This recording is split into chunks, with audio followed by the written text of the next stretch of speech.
Welcome back to the Visionary Blueprint podcast. I'm Nichole Eaton, and I'm 1/3 of Visionary Blueprint. Chelsea is Kathy. I'm also 1/3 of Visionary Blueprint. Kacey Johnson, the other 1/3 of Visionary Blueprint.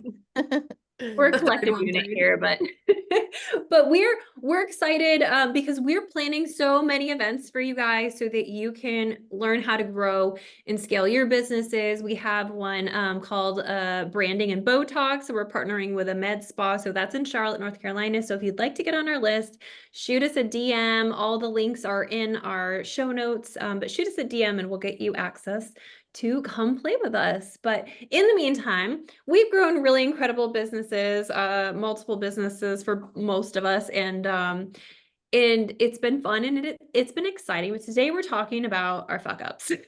Like actual fuck ups. Because I think it's important. I think social media has this perception of business, and we do this, right? We want it to look good. We want it to look on purpose. And I think that the reality of being a business owner is failing more often than you succeed. Yep. I think we're all kind of like, Yeah. I think that it's like, I think there's this kind of illusion or delusion that people think like once they get to a certain point in business, then like they figured it out, right? And nothing else goes wrong. And like they're there and all the systems are in place and like the employees are all great. And it's like, nope, right? There comes some other like freaking chat GPT gets invented, right? Or whatever the case may be. There's some new system or there's some new issue or problem or hurdle you have to jump through. And I think like it will make your life so much easier, especially as a business owner, if you just know going into it and you accept the fact that like you're always going to be evolving and growing this thing, right? And until you like close it down or sell it off. Because like life and business, it's not stagnant, whether whatever point you reach, right? Maybe you're like, I want to get to 10 million in my business. It's like once you get there, amazing, but that doesn't mean that like all the challenges and hurdles have just disappeared, right? It just new ones happen, right? And so I think you all like everyone just kind of needs to accept that and look at it as just like a journey. And you know what, too? If you also look at it as like a game and you're just trying to like get to the next step, right? Get to the next level, it kind of takes the pressure off. It's not like, well, fuck, here goes like the next thing I have to figure out and like get through, right? It's just like, okay, how do I freaking beat this step? How do I get to the next level? Well, I have two, if you guys want me to jump right into it, because I'm ready for this discussion. My two are kind of different. I have one that applies more to when I was working in the corporate space, but it's just like a personal thing. I look back and I really, really regret. And then the other one applies more to the entrepreneurial side of things. So the first one, really quick, just to get it out of the way. I just want to add a disclaimer. This is not to encourage or discourage anybody from higher education. I believe in higher education. This is just something that I personally went through. So my old company, I did not graduate college. I was in college for like 6 or 7 years. I kept changing my major. I wanted to be a physician's assistant. I wanted to be a fashion designer. The list goes on and on. I ended up in corporate finance. I just couldn't find something that I wanted to stick with. So when I started working at the old company that I used to work for in New York, I had 4 years college experience, didn't have a degree. I came in at a very entry level position. I think I was making $12 an hour. This was back in, God, I don't know, like 10 years ago. But I worked my way up into a position that was more on the professional side, not the entry level side, and it required a degree. My soon to be boss at that time ended up rewriting the offer letter to make it say like equivalent of 4 years experience, to take that part out, basically so they could slot me into the job, which was very nice. Appreciate them for that. However, I stayed in that position for 3 years and I was pursuing management, and I was told you will never exceed the pay band that you're at because you don't have a degree. Like, it is not allowed in this company, even if you qualify for it. There's nothing that we can do to bump you up into the next position. Me thinking like, okay, this is the company I'm going to retire from and spend the rest of my life at, I better go get that degree. So I enrolled myself in online classes. I started going to college again online. Needless to say, for me personally, looking back, it was a complete waste of money because I ended up leaving that company, came down, completely switched careers, and then, you know, went on to kind of doing my own thing with my husband. None of that ended up requiring a degree. So again, not to discourage anybody, but for me personally, I look back on that. I'm like, I'm paying these student loans that I feel like I'm paying every single month and the interest just keeps going up. It's insane. It's a racket. But like, that was something I totally did not need to do for myself. So looking back, I guess like I just maybe would have tried to get a little bit more clear on what I wanted long term before I signed up for a commitment that was going to impact me financially. That's the first one. Second one is like an actual business lesson. So before my husband and I started the company that we have now, he co-owned another company that I worked for. And we had a lot of systems in place that we ended up dumping when we started the new company. And they were super, super expensive, basically to run our leads list, manage all of our clientele. I'm talking like thousands of dollars a month, like super, super expensive. We found new systems when we started the new company. We're paying pennies on the dollar compared to what we used to. And I mean, that's also a nuanced conversation. There's a lot of things that go into that, but we significantly saved money when we started doing more research on what else is available.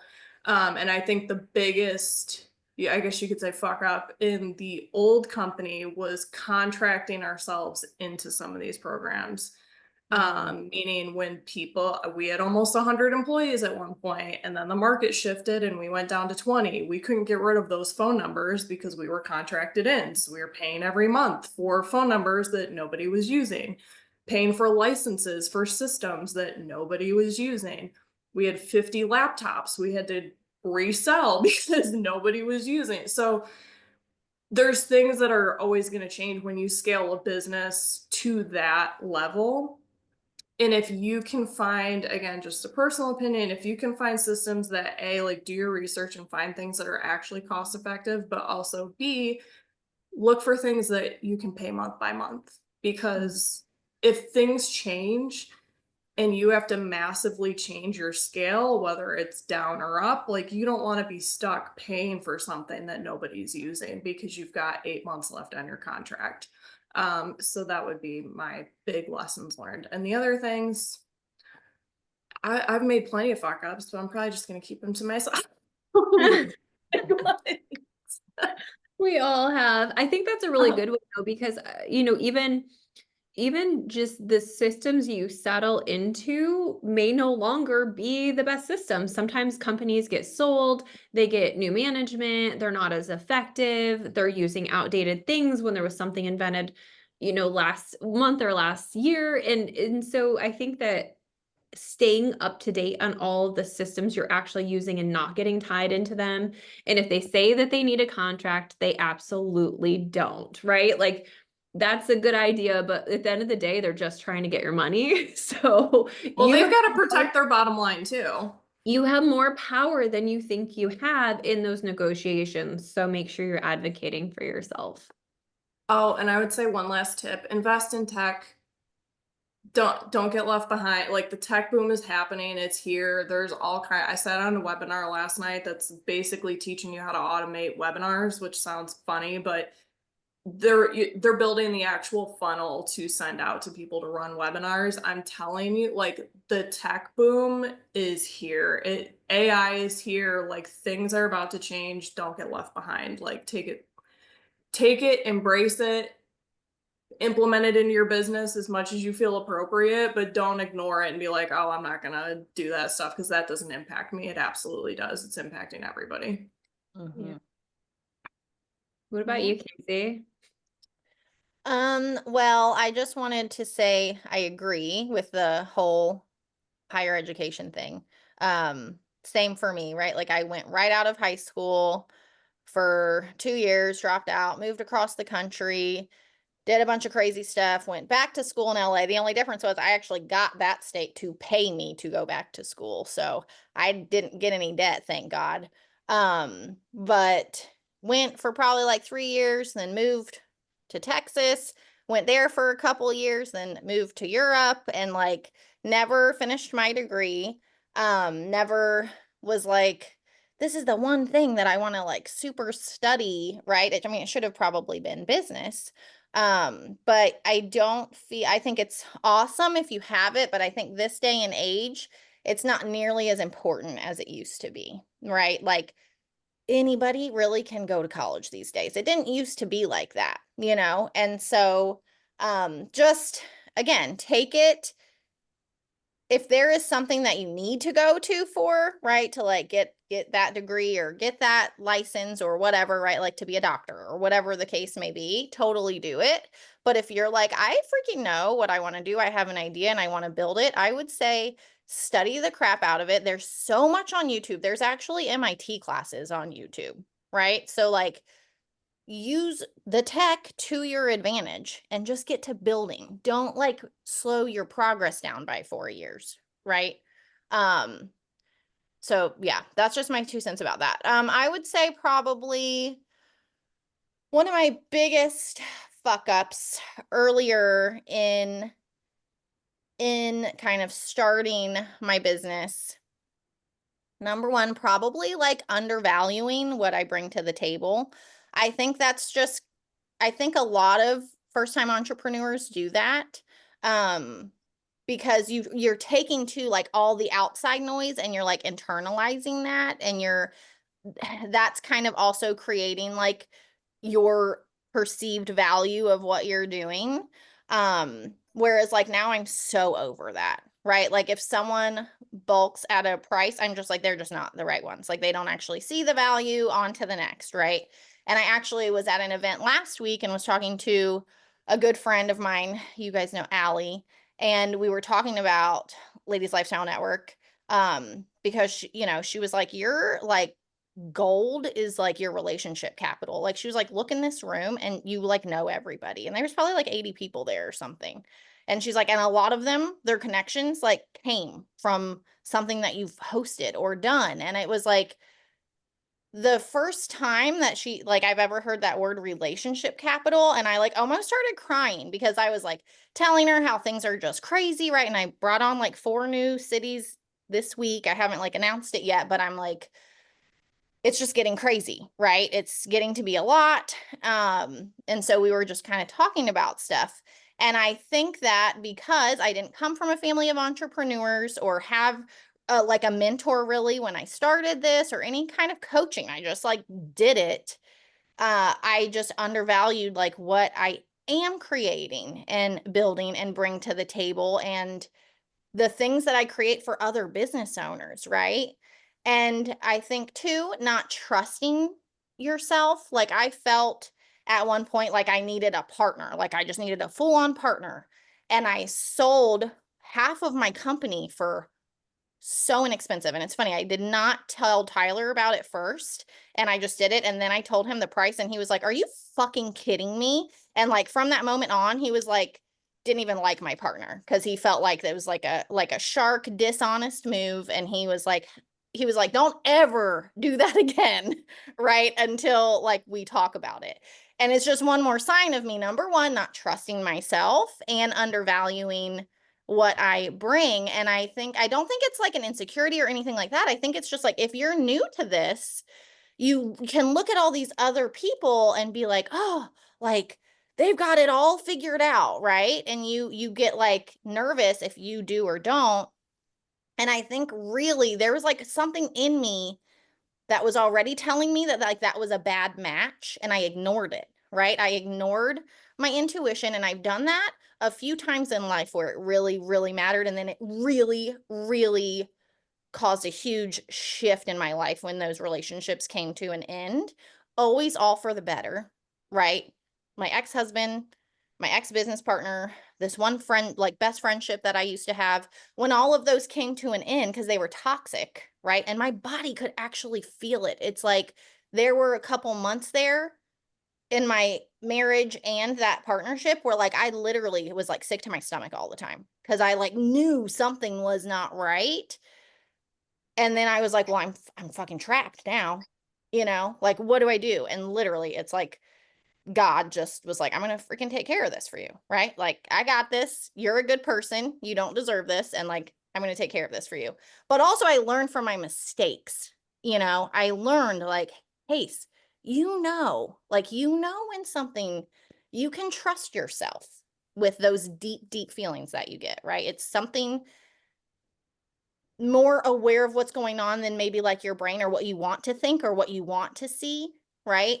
And so I think it really is like it's been such a lesson for me in life and in business. Like, trust yourself. Do not ignore those feelings because that is such a fuck up right there. Ignoring your deepest intuition, right?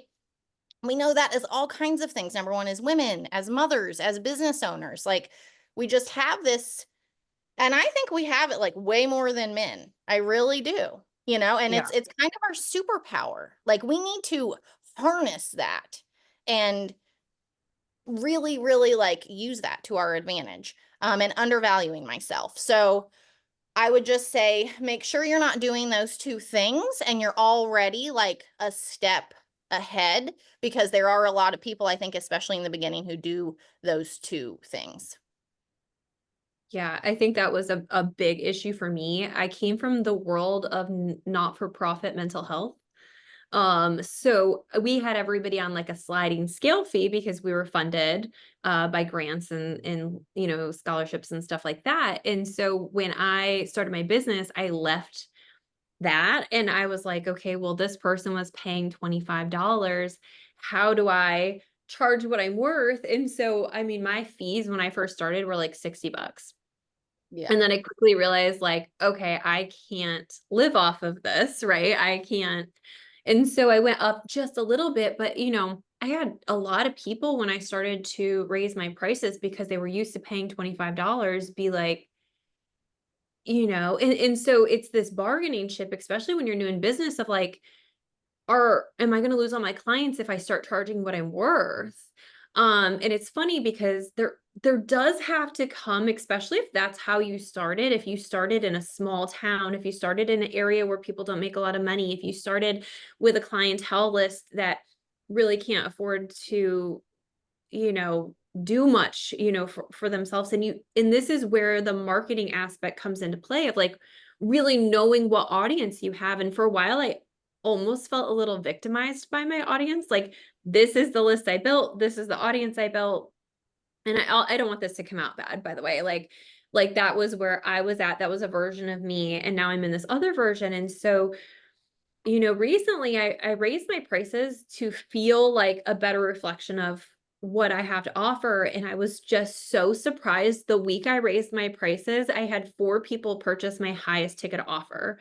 That's And awesome. 2 of them say to me after the second session, you're not charging enough. I've paid people 10 times more and gotten less in the 2 sessions I've had with you than the 10 sessions I had with them. And it's like, okay, so, but I had to be willing to go all in on myself and believe that I was worth the amount I'm charging. And for a while I didn't, Mhm. for a while I was like, well, if I do this, I'm going to lose everybody. I'm going to lose all my clients. And are there people who are not going to see me again? I'm sure of it. And Mhm. there are a handful of clients I've made some concessions for so that I can keep them because I adore them and that kind of thing. But I think that to step into a new phase of your business, there sometimes does have to come a price range. And just know that as you raise your prices, there are going to be people who have a problem with it or who don't see your value or you're not the right fit for. The reality is that I make so much insanely free content every single day of my life that Mhm. if you can't afford that personal coaching, there's so many other options. And that's been really important to me. Like I have the Comeback Club, which is $27 a month, like, and you can get the first month for free. So even if you just want to jump in for 1 month free, you still have access to me and my stuff. And even I do personal coaching 1 hour a month in there as well. So like, I've always created opportunities to honor where I came from, but also to put myself in a position to like know my value and know what I bring to the table, and that I have almost 20 years of experience doing this, and being able to charge what I'm worth was really, that was a big challenge for me too. So I think that really reflecting on that and not being scared, because now it's like I said, people just crawled out of the woodworks. The day I made that price change, I had 4 people in my inbox like, I've been dying to work with you. And so I felt like that was the universe giving me like a nod, like this was the right move. You're okay. The right people are finding you, the right people who are going to value you on a different level. Because I do think that when we pay for, like, invest in services, that we're more dedicated to the change. I really do believe that. And then my other, I guess, fuck up, I am somebody who always has a new business idea. I have 97 websites, to be perfectly honest, of things I was like, oh my God, this would be like, I went through a phase where I was like, I wanted a coffee shop near my house because I was meeting a friend for coffee once a week, and I always had to drive to Charlotte, or always had to drive at least 30 minutes. And I was like, we just need a coffee shop in this area. And if we need something, I'll do it. So I have a whole website. I like have an espresso machine, like a high-end espresso machine, because I was like, I need to figure out how to make coffee if I'm going to have a coffee shop. And then I realized, like, I am not a brick and mortar girly. I like being home. I don't want to actually do anything at 4 or 5 a.m., which you would have to do. So there was just a lot of stuff that I was like, okay, wait, not for me. So my toxic trait is that I get an idea and I just jump on it because I'm somebody who will go all in. And I did this a while ago. I started a company that I still think would be so cool if somebody did this, and they might have something out there, but I started a company called Avo with a good I friend of knew mine. you were gonna bring this up. Yeah. And I was waiting for it to come up. I remember this. I don't and know this. so we basically were like, wouldn't it be cool if there was an Amazon, but it was strictly for products that were like organic or gave back?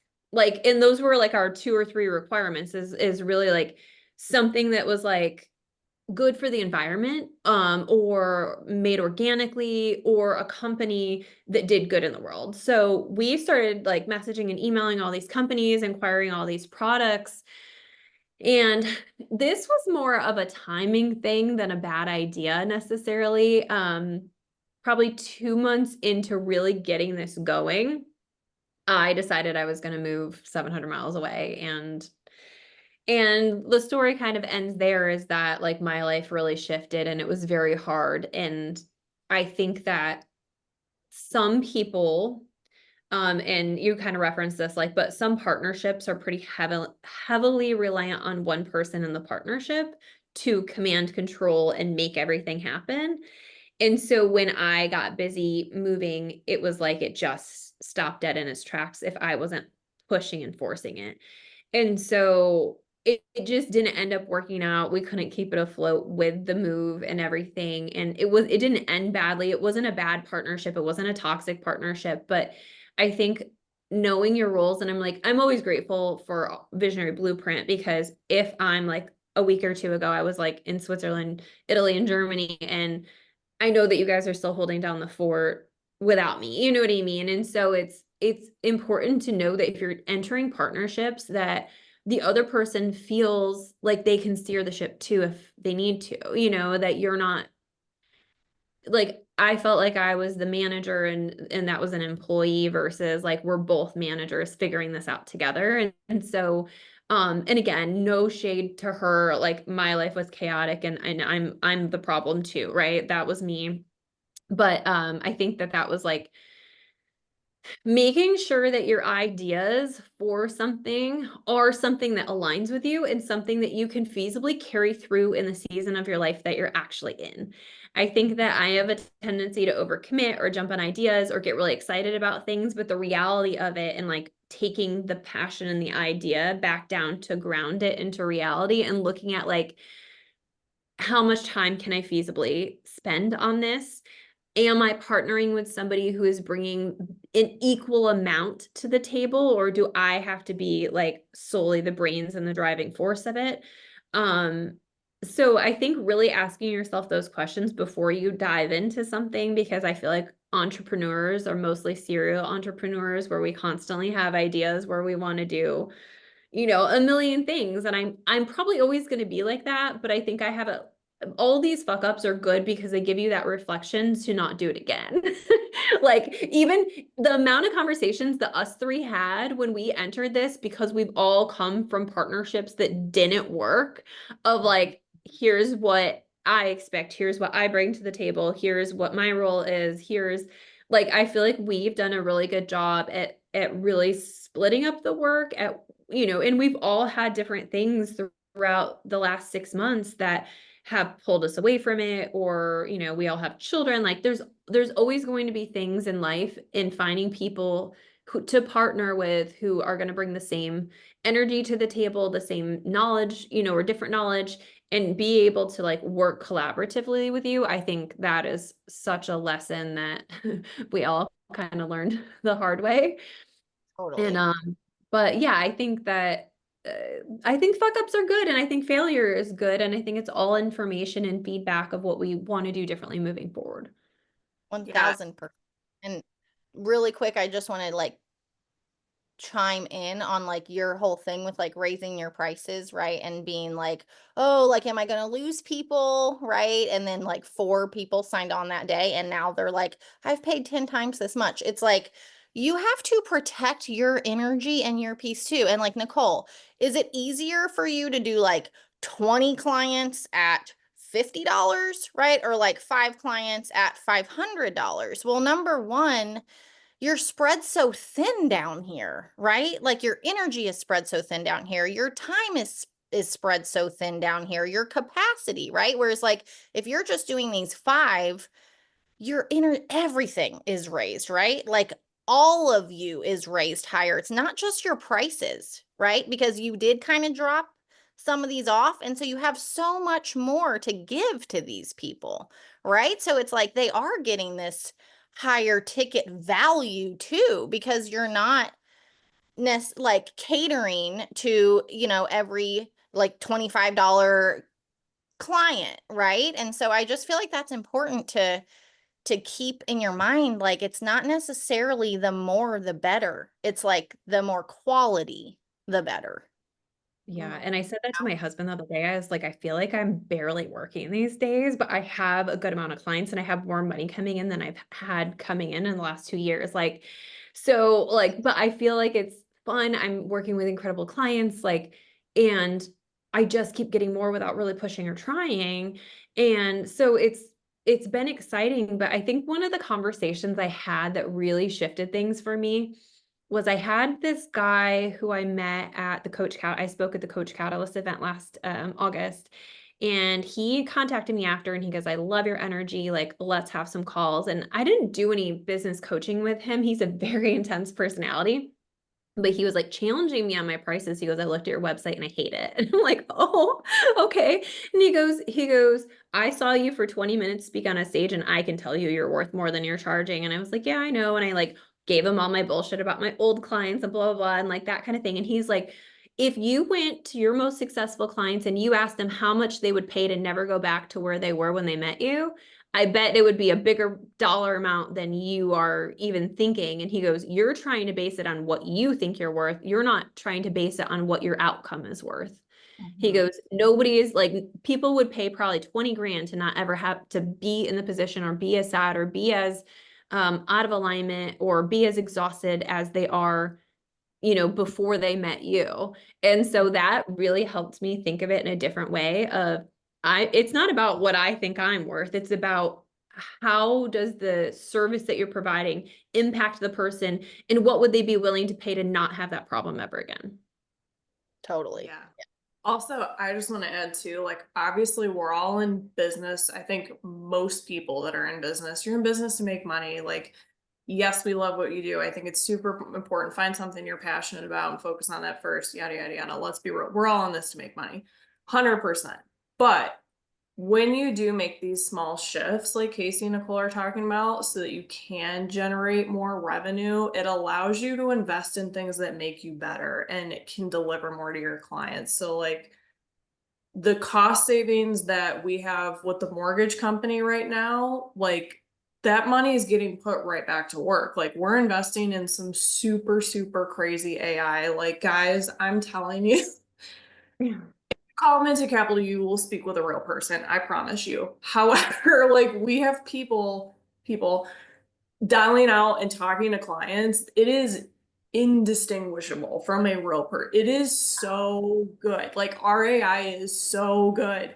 And it's intelligent, like it's not going to have the entire conversation, but it's fulfilling a role that would have previously been given to like an administrative assistant. And we're not talking about like the entire process. We're talking very like entry level conversations. However, there are so many things that my husband, God bless him, he's been upstairs working till midnight every single night since like before Christmas, but working on these AI bots that are doing the jobs that salaried positions used to do. We're making our product better, not only for our clients, but for our loan officers. Like we want our people to have a life outside of work. And if we can make something quicker for them on the front end, it gives them more time, more money on the back end. Then everybody makes money, everybody's happy. Because guess what? Assistants have doctor's appointments, assistants get sick. AI bots don't.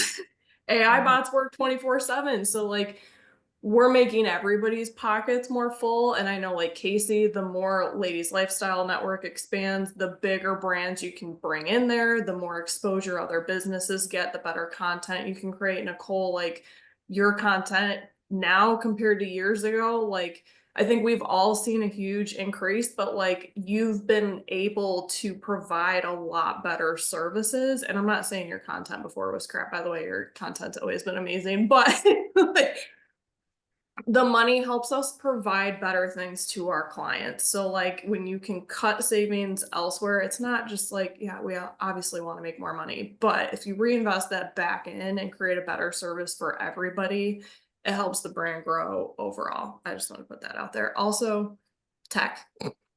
I'm telling you, tech. It's insane. Well, Like we could do a whole other episode about that, but the stuff I'm watching, like we're a small business. This operates out of our house. Like, but the things that We need to do an episode on that because like I want to hear all insane. about it. Yeah. It's so cool. let's bring in Fernando. Yes.